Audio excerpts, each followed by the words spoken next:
Good evening, everyone. Welcome to the Movie Magic Show for Wednesday, the 25th of August, 2021. I'm one of your hosts, Shane Bailey, joined by my stupid cast. To my right, come chill until you've had your fill of the heartwarming Will Norman. Hi, gentlemen. Thanks, Shane. Good, man. To his right, the dulcet tones in your headphones, here to engineer a sincere atmosphere, Terry Fear. What's up? And to his right, he loves his VR and shaking his hips like Shakira. Please welcome the era sliding in, Jason Mira. Hello. I was like, 10 seconds ago, I'm going live if you're sitting there or not. I just flipped it over just as you crash into your chair. Yeah, sorry. Look, I'm back. Good, too good. Yeah, that's all that matters because tonight we are talking some very fun movies for those joining us for the first time. This is the Movie Magic Show every Wednesday, 8:30 p.m. Australian Eastern Standard Time, right here on twitch.tv/magic_cast. We chuckleheads get together to love, like, bash, and trash the latest the entertainment world has to offer. If you like that, follow us here on Twitch. You can also subscribe to my YouTube channel. Just search Magic Cast to catch all of our previous episodes as well. Follow us on Twitter @Movie Magic Show, and we'll notify you when we're going live and tell you what topics we're going to be discussing. Speaking of those topics, this week we will be reviewing The F Word, which is a romantic comedy starring Daniel Radcliffe and Zoe Kazan. That one is on Netflix. And the other topic for this week is Death at a Funeral, which is a 2007 British comedy on Stan right now as well. Before we get to those, though, let's set up our end games. These are games we like to play at the end of the show. First among them are movie quotes. We're going to give you two film quotes from two separate films. You need to try and guess which films they're from. I'm going to go to the amazing Jason Mira for movie quote number one. All right. So, so you'd be a general, huh? If you're a general, I'd be emperor, and you'd still get the sake. So shut up and get the sake. You understand? I've heard this. Yeah. I have definitely heard this. Yeah, I don't know about this one. I'm pretty sure everyone's seen this movie. Everyone in this panel has seen this movie. And movie quote number two. You rob to support a drug habit. I do drugs to support a robbery habit. This one. Don't know if I know this one. You rob to support a drug habit. I've got it. I do drugs to support a robbery habit. I'm proud of you, Will. I'm proud of you. Anyway, we're going to give you those answers at the end of the show. The other game we like to play is 6 Degrees. We're going to give you two actors. You need to try and link them via actors that they've starred alongside in other movies. So for an example, if I was trying to connect Nicole Kidman to Samuel L. Jackson, one answer would be Nicole Kidman was in Moulin Rouge with Ewan McGregor. Ewan McGregor was in The Phantom Menace with Samuel L. Jackson. That would be 2 Degrees. This week, your two topic actors are, Mr. Fear. Peter Dinklage to Donald Sutherland. Peter Dinklage, Donald Sutherland. Try and connect those two in chat. We will come to a solution together at the end of the show. Before we get to the end of the show, let's get to the start of the show with our review of The F Word. If I head on over to IMDb, it tells me it is a romantic comedy with a runtime of 1 hour and 38 minutes.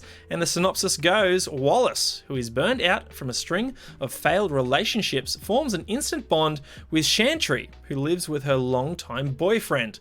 Together, they puzzle out what it means if your best friend is also the love of your life. It's directed by Michael Dowse, written by Ellen Mustay and TJ Dorr. And this is based on a play called Toothpaste and Cigars, written by TJ Dorr and Michael Rinaldi as well. So seemingly they had some assistance here with the screenplay. It stars Daniel Radcliffe, who we all know and love from Harry Potter, Zoe Kazan, who I really enjoy in Ruby Sparks, among other things. We also have Megan Park, Adam Driver, Mackenzie Davis, and Raph Spall. So anyway, this one is currently on Netflix. You can head on over there and check it out yourself. For the ratings, though, 6.8 on IMDb, a Metascore of 59, and guess the Rotten Tomatoes. Gents, what do you reckon? Interesting. So 68 French. Yeah, I'd say 71. I'd go around the 60-50 mark. 74% fresh for this one. Yes. So close. Anyway, like I said, it's on Netflix. Terry, I'm going to throw it to you, my friend, because we were trying to decide what to watch this week, and I put up a few options, and you noted that you would be in support of us all watching this because you had just come off a screening, crying happy tears were your exact quote. So precisely, I'm keen to hear what you thought of The F Word. I loved it. That's good. Jason. Thank you very much for the show, guys. Thanks for the show. Have a good night, guys. I really enjoyed it. I have been in a little bit of a spiral over the last like 2 or 3 weeks of feeling completely stir crazy, and I've been trying to find things to actually watch that I can sit and watch in their entirety. And so there's a limited set of things that I will rewatch without interruption, or I won't feel bad if I kind of pause it and walk away from. And so when I saw this, I think I'd seen the Hot Ones episode that had Elijah Wood in it, and Elijah Wood and Daniel Radcliffe both kind of were typecast because of, you know, The Hobbit and Harry Potter. And so when I saw his face, I was like, oh, I have to see this because I hadn't seen it. I had no idea what the genre was, didn't know what it was about. All I had was the title and Daniel Radcliffe's face to kind of go on. And I just was enthralled from start to finish. It's really wonderfully shot. I love Adam Driver so much. And in this film, his character is incredibly interesting. And yeah, I don't like that synopsis. Me either. The synopsis was fine. I'm glad you mentioned that. Yeah, but the synopsis is like, after a string of relationships, like it makes it sound like he's some kind of like prolific dater that just can't find the right person. But that's not even true. It's like he's on the back of a devastating long-term relationship that he thought was on this like long-term trajectory, and like obviously it doesn't work because he's this guy and he's like so pessimistic. Like he's this beautifully brooding kind of sad guy who's just got a heart of gold, so much to offer, and the dialogue, and he's a British guy in America, like it's set in not America, sorry, Canada. I can't remember whether Toronto, it's Toronto. I I think it is Toronto with the spire. Set in Toronto, and he's just like, I don't know, he's obviously damaged goods because he looks like he hasn't left his home for a long time, and I can't remember if they make a joke because he's just British because like he's pale, but yeah, I don't know, the characters are so well written, so believable. It really kind of captures a lot of the dynamic that you have between like college buddies. Like Adam Driver and his character have like this brotherhood that even though they've gone through a couple of bad bumps in the film, they still kind of come out and they're like, all right, yeah, right, you know, we're still like, you're an asshole for what you did, but I still love you, and I'm still there for you. It's just like, that's kind of cool, and I don't know if that exists in Australian college life at all. But yeah, anyway, what else did I like about this film? There's a lot about it that I like. The writing is super tight. I think the setting, like the places that they go to are fun. Like the nightclub when they end up going and just drinking an insane amount. I think it's brutal. He's at the bar and he's like, I'm gonna go buy that girl a drink, and he's like, do you mind if I buy you a drink? She's like, oh yeah, sure. He pays for it and she just walks off, doesn't say anything except thanks. And he's like, oh, I don't know how else I thought that was maybe gonna go, but yeah, I don't know, it just really was good. I loved seeing this friendship kind of blossom into something cool. I loved Raph is the actor that played the boyfriend of Chantry, right? Ben, yeah, Ben. I love that when he finally meets him, he comes over for dinner, like the girls are talking and he's just like, are you trying to fuck my girlfriend? Like he's like, no, it's okay, they think we're talking about economics and international politics, you know. It's just, I don't know. And Radcliffe is just like totally taken aback because at this point in time, I don't think that is his intention. He's just like, well, no, like obviously I liked her initially, but we're just friends at this point. Yeah. Also doesn't help. He's got like a 10-inch kitchen knife in his hand at the same time. He's just and yeah, smiling, like beaming. He's cutting like onions and jalapenos and stuff. That's a great scene, and just where that's because that scene goes from like a pleasant evening to like 11. Left turn quickly. out a window, Yeah, literally. literally hard left turn out the window, and yeah, I don't know. So and like the ambulance ride, it's ridiculous. Like because they're all crammed in. And I'm like, no, that's they wouldn't let you do that. It was just really cool. But if they didn't, they couldn't have the hospital scene where you see the ex-girlfriend who is gorgeous, but an exhausted doctor. And it's like, yeah, I really, some elements of the movie were a little bit predictable. Like his behavior while he was in, Ben's behavior in Dublin. And stuff like that. And obviously it's a rom-com, so you know that there's going to be some kind of relationship tension that boils over with these two characters. Yeah, I was very much along for the ride and rooting for these characters. And when it shakes out the way that it does, spoilers, positively for both of them, it was so heartwarming. And because I was in such a crappy place when I watched it, it was just overwhelming for me to see that kind of, these fictional characters managed to find love. But it was just like, because it was so believable from a, like, these people like this exist, like that are in these situations, that end up jaded, that have been in this situation where they're very close friends with someone of the opposite or same persuasion, that are just friends, and then it develops into something more. And it's just a wonderful thing when you go from a true and deep friendship into something more, of a natural kind of, on its own natural accord. And that's what this movie is. So I don't understand the title of the F word, but unless it's friend. It has to be friend. It has to be. It's got to be friend. I've only just thought that now. Yeah. So that makes a lot of sense now. Yeah, it does make sense. Yeah. The title, I literally just worked that out as I live and breathe with you guys here. So I feel a little bit dense because I've been thinking about it for over a week. Yeah, really loved it. Can't recommend it highly enough. It's very like date friendly. It's not too heavy or like gratuitous. Some rom-coms are like just gratuitous amounts of crassness and stuff like that, and that's not really in this.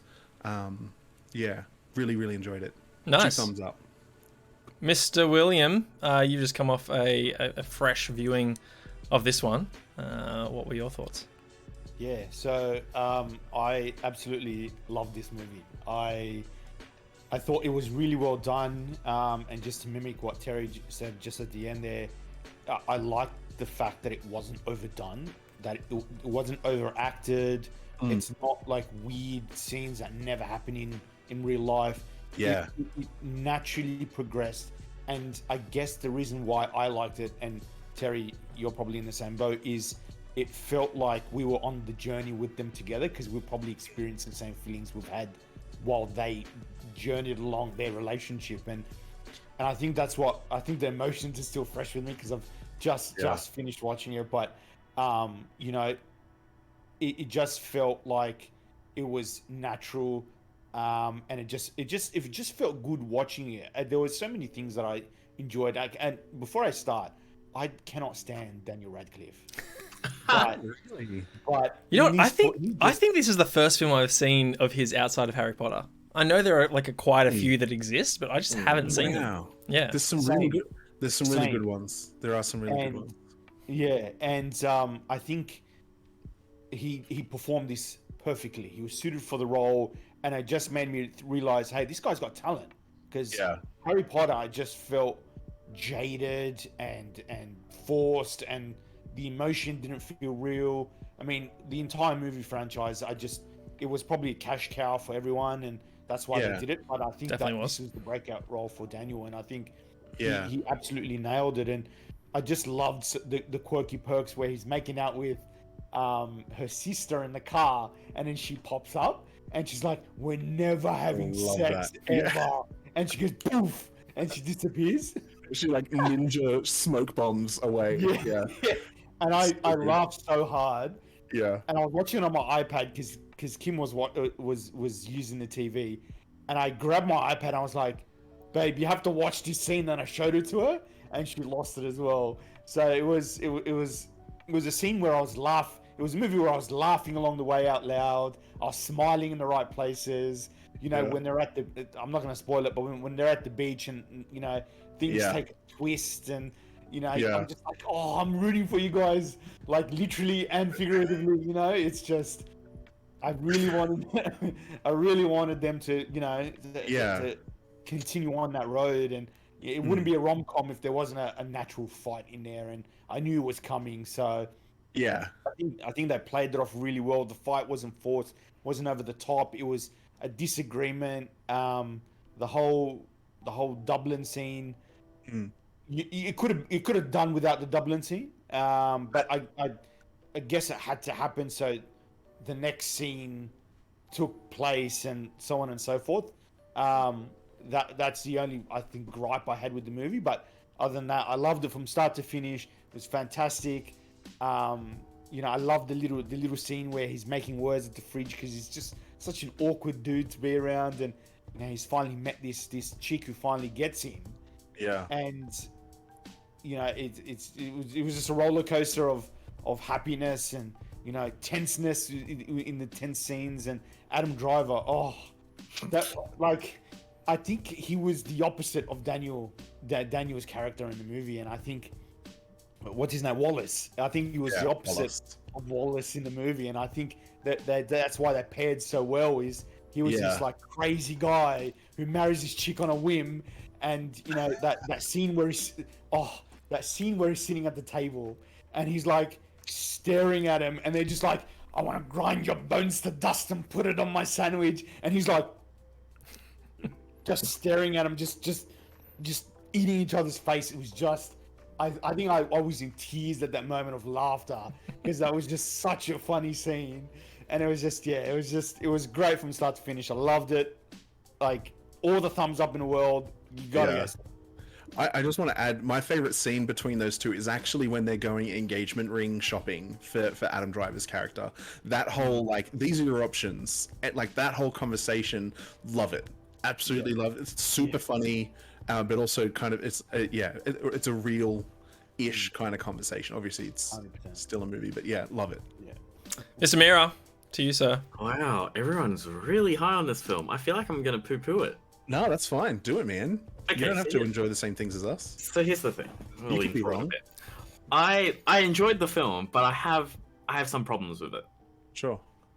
Firstly, the first problem I picked up when I was watching it is the scene where he is on the rooftop and he has a piece of paper, and then that voiceover happens, and I'm like, that I guess it's the filmmaking technique thing. It was like, you don't need to like do that. We already know what's happening in his head. He's thinking about exactly the last thing that we heard, that conversation, that piece of that prop. Where that prop was in the last scene, we're already connecting two and two together, so the conversation, everything. So there's that. A little heavy-handed. Yeah, I'm like, I think the big, it's a funny film. The girl, what's her name? Greta, what's her face?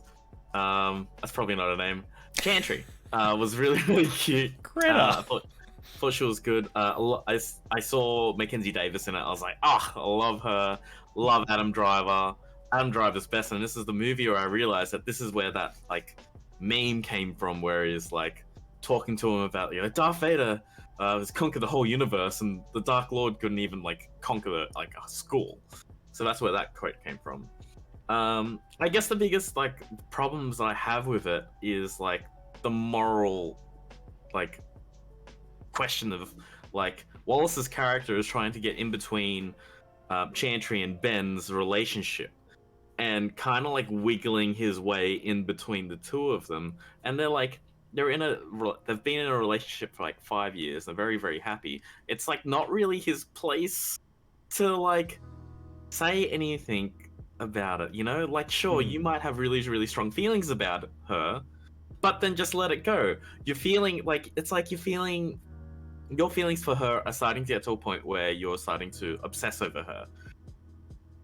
So take a step back and say, look, I shouldn't be in this situation. I'm getting in between you and your boyfriend. I think I really like you, but you're obviously taken, so I shouldn't do anything. So you step back, right? And I guess that I couldn't get that out of my head the whole movie. Even at the end where they were actually kissing in her like farewell party, it's like still more ambiguous whether or not they were her and Ben are still together or not.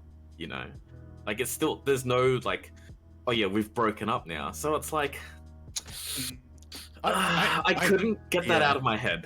I know where you're coming from. I can understand. Didn't she specify the breakup one? You know, in the diner. Yeah, when they were at the diner, and she was like, no. And she was like, it's complicated. No, whenever it was that she said that she was going to, Taiwan.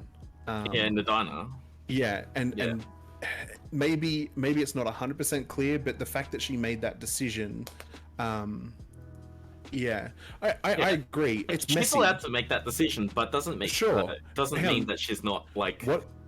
I agree that maybe the moral of the story is a little bit maybe not squeaky clean, but that's kind of life. Like that's kind of why I like it, not because there's moral compromise, but because it's a snapshot into, or it's a window into a circumstance where he when he found out she had a girlfriend, tossed the number. Like he's like, well, like, you know, this was great and it made me feel wonderful, but I can't continue to spend time with this person because I have romantic feelings for them and they're in a relationship. Tosses the number. And then circumstances conspire and they bump back into each other. Like serendipity gets in the way, which obviously is plot horse, you know, carrying this story along. And they end up having another wonderful time with each other. And she basically calls him on this whole, like, I don't agree that we can't just be friends. And I do think that there's a certain amount of maybe naive belief, but genuine belief, however naive it might be, that they may actually be able to have a platonic relationship with each other. And I've got platonic relationships with girls, maybe that are nowhere, like they're definitely nowhere near as close as these two are. I thought you were about to say they're nowhere near as cute as Zoe Kazan. so I don't have that problem. I'm not attracted to them. Yeah, they're just not drop dead gorgeous.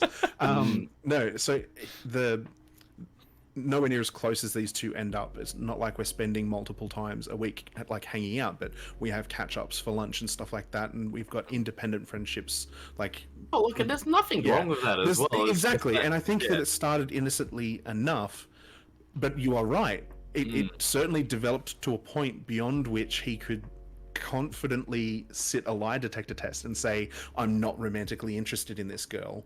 But from his perspective, the pain of losing that friendship was worth the risk. And I get to a point where he, like the move to, like him going to Dublin, that's 100% him making the decision to get between the two of them. That was probably the first, like, full-on deliberate action. It's like, this is the gesture that I'm going to make to stake some type of claim or to drive this wedge. I don't think he was there deliberately kind of making little love taps at a tiny little wedge and hoping that cracks would form. I think that it was kind of happening because of the nature of their relationship developing. The way it was flowing. Yeah, and then he's like, fuck it. Like, I'm sick of denying my feelings for this person, and I'm more than confident that she feels the same way. And, like, she's obviously conflicted as well because of all of the, like, the jealously guarding him and not trying to prevent other girls, like her single sister and her single friends from work who are like, you know, hook her sister up, and she's like, oh, you know, no. He's like I want to kind of keep him for myself. She said she might have fucked it up, but didn't actually confirm they'd officially broken up. Yeah, look, I totally get that, but like, that's just the thing that I just couldn't. No, for sure. About. It's an icky part of the film, but life. My point was, life is icky. Relationships are sometimes fucked up and messy. Yeah. The fact that look, and I get that as well. Like, I think like I just couldn't suspend reality through watching this film without getting that out of my head. And even towards the end, it kind of like 18 months later already they're instantly getting married like that, and it's like, look, even though Adam Driver and Mackenzie Davis got married like immediately, but that's like kind of in their nature. Well, they got married within 6 months, but like the friendship that they've got is developing over a 6-month period, because it was starting before Ben left for Dublin. He's over in Dublin supposedly for 6 months, which gets extended for another 6 months. So they've known each other at this point for somewhere between 7 months, let's say. Yeah, look, I get it. I get it. I'm just saying that I don't like the way the film ended. With the way that they got married just like that.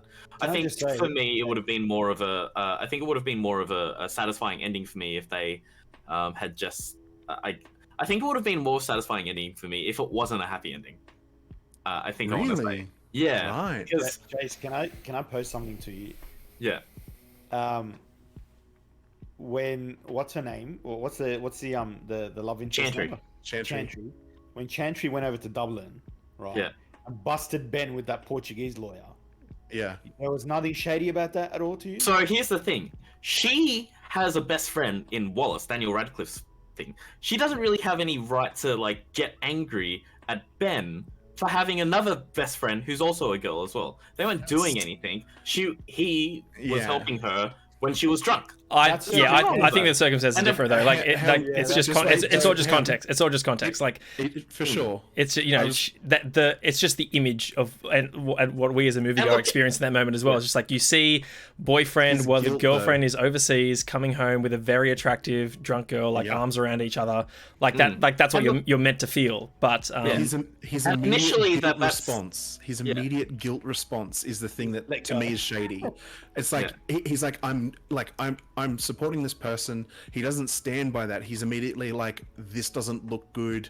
Maybe I look shady. I should well, I don't know what's going through his head. We don't have an inner monologue, but his action is like, I look like I'm up to no good and I feel guilty about it. So I'm going to like detach so that it looks, it's not what it looks like.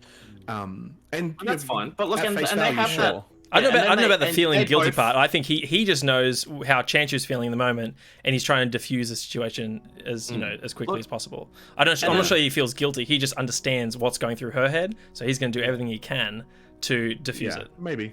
And initially they have that confrontation as well at the front steps.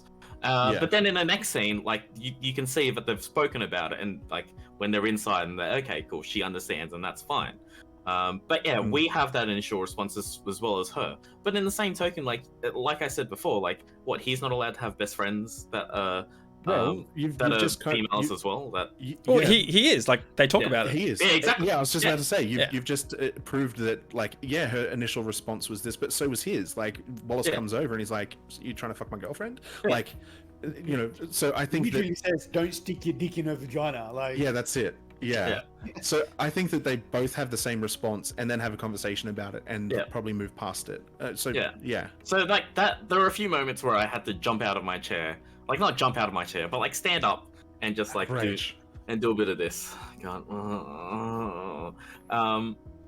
So like, I don't know, like this film, like walking away from this film, I had a smile on my face. I enjoyed it, and sounds like I said, it sounds like I'm poo-pooing it. And I am pooing the parts that I'm pooing, right? And I think it was just like the whole every now and then things will pop up and be a bit surreal, like her popping up when he's making out with the sister in the car and whatnot. It was kind of a bit inconsistent of like, what is this? Is this like he's in a like, because it only happens like that once, right? I can't think of another time. So I don't know. It just that just felt a bit off. I think I liked it. Adam Driver was fucking great. He's great. I have a quote here that he made. It's like, "I just had sex. I'm about to eat nachos. It's the greatest moment of my life." I thought that was amazing. I thought it was great. Yeah. He's like yelling that though. He's not just saying it. He's practically screaming it. Yeah, well, I have neighbors and But I thought it was great. It was really cool. I will say that Chantry's office looks so cool. Yeah. I'd love to be working in that office. Yeah, I'd love to be an anime. And But an yeah, enemy. I think where they had that argument on the beach, I really enjoyed that because like the whole time they haven't had any arguments at all, and she like said something to him. It's like you're being an asshole right now, and he totally calls her out on it. Yeah. And she's like, you know what? Yeah, I was being an asshole. Yeah. Yeah, so I did like that part. But yeah, got to look at Daniel Radcliffe's ass for a bit. That's was new. fun. Yeah. Yeah. It is new.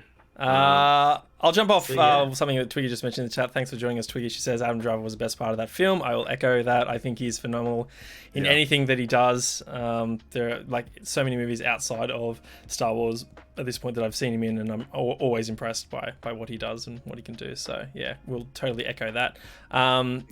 Interesting. I pull from all three of you in different regards, but I think I land somewhere in the middle. I'm nowhere near as high on it as Terry and Will, but I'm not sure I'm as low on it as you, Jason. Not low on it. Yeah, I know. But even like, actually, I'll probably land around the same where I'm in the middle. Like I wouldn't call this film fantastic. I think it's sweet. And this is going to come off as a backhanded compliment, but I think it is a poor man's 500 Days of Summer. I think it's just more.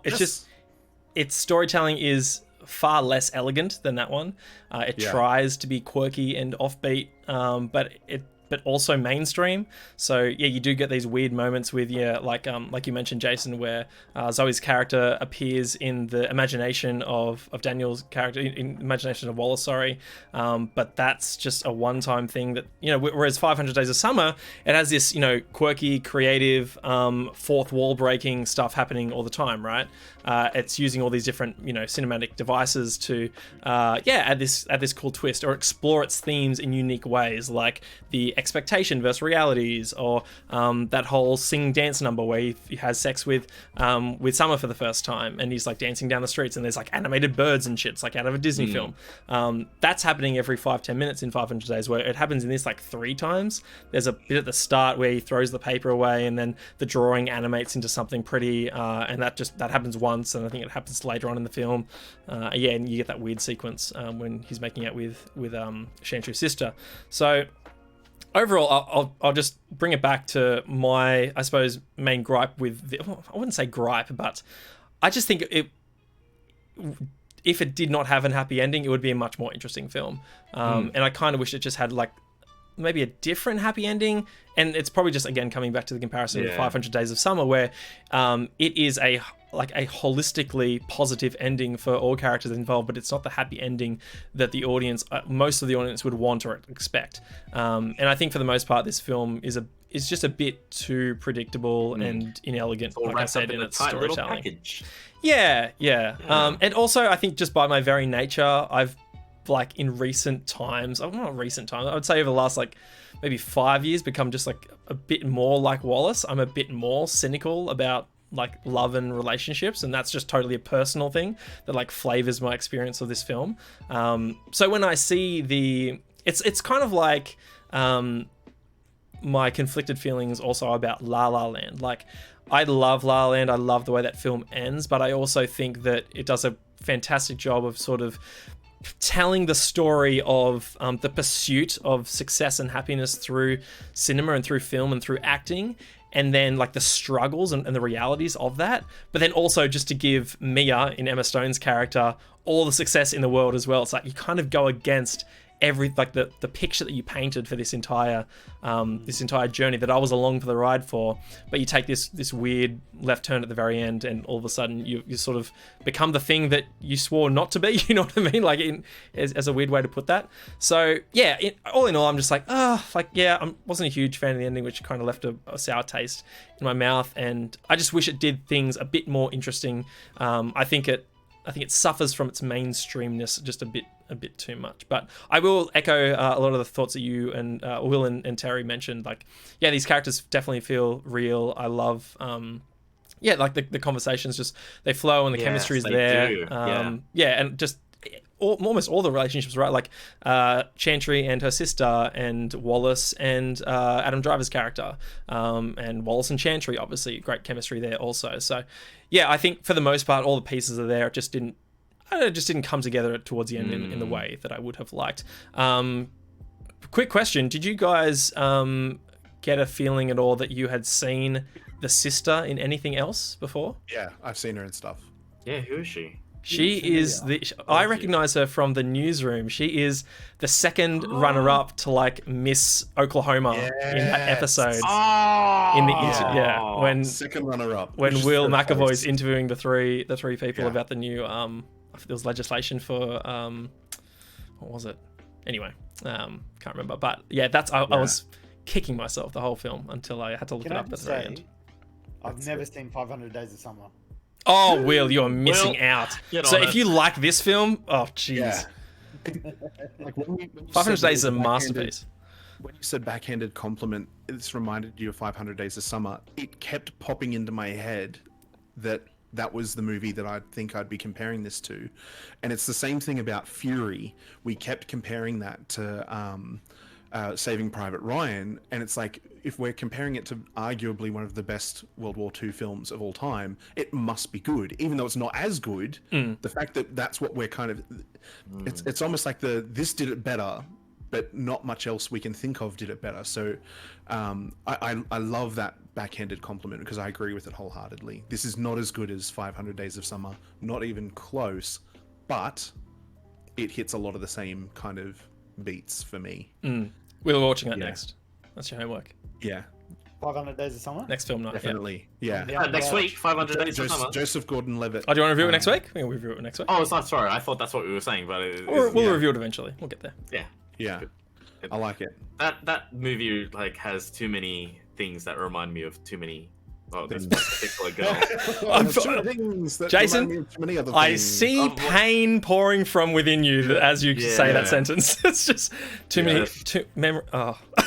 That's every romantic comedy ever, because when all of the prolific like late 90s, well, in particular the mid 2000s ones, but I was watching all the 90s ones while I was in a relationship, and that relationship did not end well.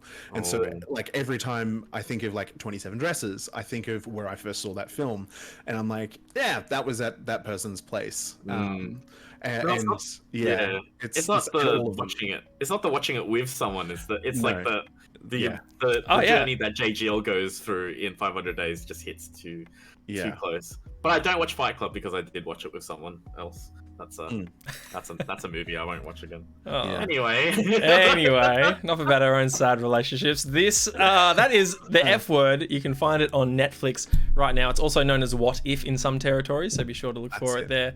I think at the very least we can all recommend this, and keen to see what sort of moral dilemma you can experience in your own minds as well, having watched it.